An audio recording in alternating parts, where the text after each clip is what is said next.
It is in Genesis. Nice, my pastor nearby. He'll help me to pick it up. I told you I'm not a very great teacher, but the spirit of the message I'll give. Okay? Even though okay. Now, in Genesis chapter, that is about Isaac. Chapter 22, it says, now it came to pass after these things that God tested Abraham. Okay, it is sounding very simple, but it was a very serious thing.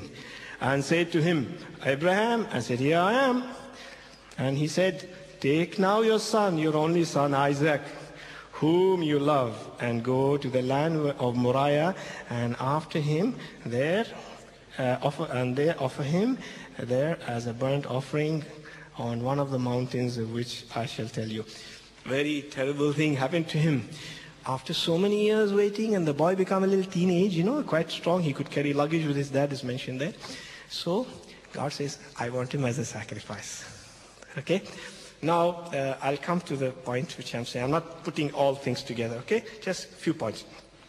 Then Abraham, with all the pain in his heart, faithfully gets up early in the morning and take all the tools necessary to offer the sacrifice.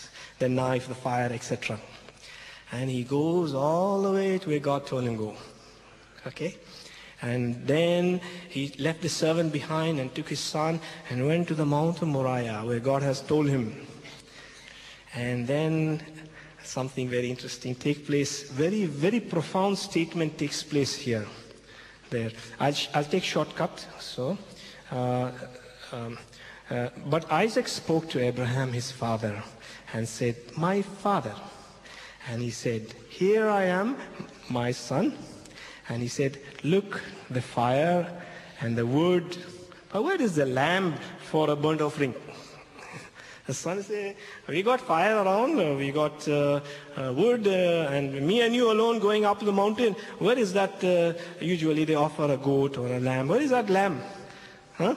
And now see what happens here. And Abraham said, my son, God will provide for himself the lamb for a burnt offering. And the two of them went together. It's a very profound statement. Abraham spoke by faith. He said, God will provide for himself an offering. See? He didn't say God will provide a sacrifice. He said God will provide for himself an offering. Now, if you read the books of the Christians in the New Testament, that is the second half of the Bible, the authors, they expand on this point.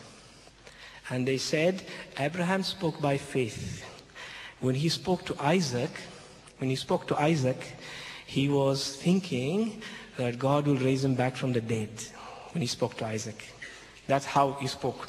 Something like this happened, but not exactly rose him from the dead.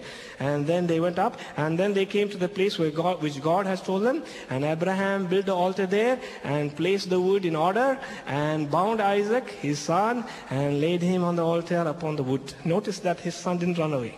He allowed his father to tie him up, although he was a big boy at that time. He could run away. Okay?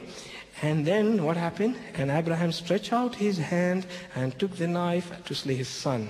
But the angel of the Lord called to him from heaven and said, Abraham, Abraham.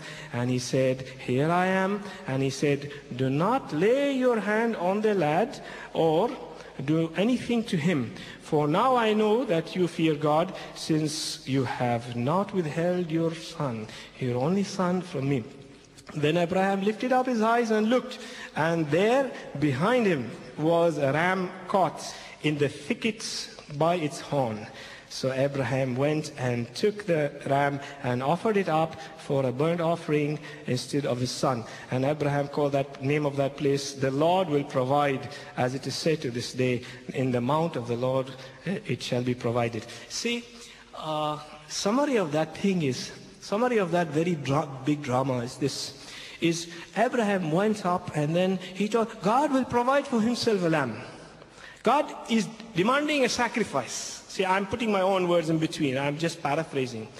God demanding a sacrifice. There is a